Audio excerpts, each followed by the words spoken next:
واپس نہیں آ ہاں سکتے. فیصل بھائی، اگر شوہر نے طلاق نہیں دی، عورت نے خلا نہیں لیا اور یہ دونوں امور پایہ تکمیل تک نہیں پہنچے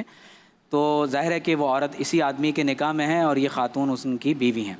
اس میں ایک چیز میں اور ایڈ کرنا چاہوں گا، یہ احباب نے جو بات کہی ہے کہ اس کائنات کا جو پہلا رشتہ ہے وہ میاں اور بیوی کا رشتہ ہے.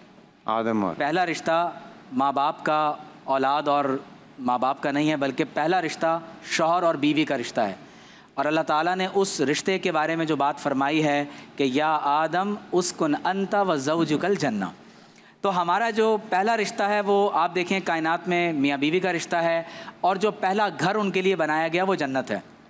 تو آئیڈیلائز کریں اس پوری سچویشن کو کہ آدم علیہ السلام، حضرت حوا علیہ السلام، اور پیار محبت ایک دوسرے کے حقوق و فرائض کا یعنی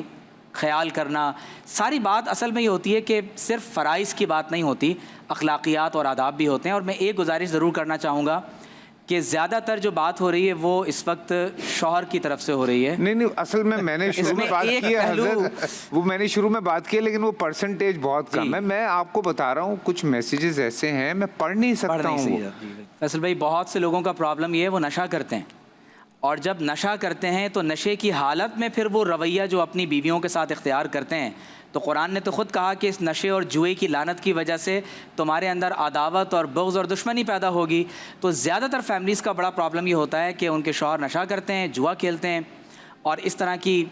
برے رویوں میں مبتلا ہو جاتے ہیں. نتیجتاً جب وہ شخص گھر آتا ہے تو ساری فرسٹریشن، سارا جو اس کا غصہ ہوتا ہے وہ اپنی بیوی پر نکالتا ہے. تو میں یہ گزارش کروں گا کہ اخلاقی آداب کو ملحوظ رکھیں. لیکن ایک حدیث میں ضرور سنانا چاہتا ہوں کہ آپ صلی اللہ علیہ وسلم نے فرمایا کہ سب سے بہترین یعنی عورت وہ ہے کہ جب شوہر اسے دیکھے تو اپنے شوہر کو خوش کر دے، جب شوہر حکم دے تو اپنے شوہر کی اطاعت کرے، اپنے شوہر کی غیر موجودگی میں اس کے رازوں کی، اس کی مال کی حفاظت کرے، اس کی اولاد کی تربیت کرے. میں یہ سمجھتا ہوں کہ تالی دونوں ہاتھوں سے بجتی ہے. اگر عورت جس طرح اپنے شوہر پر mental, psychological, emotional, economical torture کرتی ہے، اگر وہ ذرا اس سے اپنے آپ کو تھوڑا سا دور کر لے، اور شوہر بھی اپنے آپ کو اس فزیکل، مینٹل، سائیکولوجیکل ٹارچر سے دور کر لے، اور معاشرے میں جو فرسٹریشن پھیلی ہوئی ہے اسے بچوں پر نکالنے کے بجائے کوشش کریں کہ ایک دوسرے سے افہام و تفہیم کے ذریعے،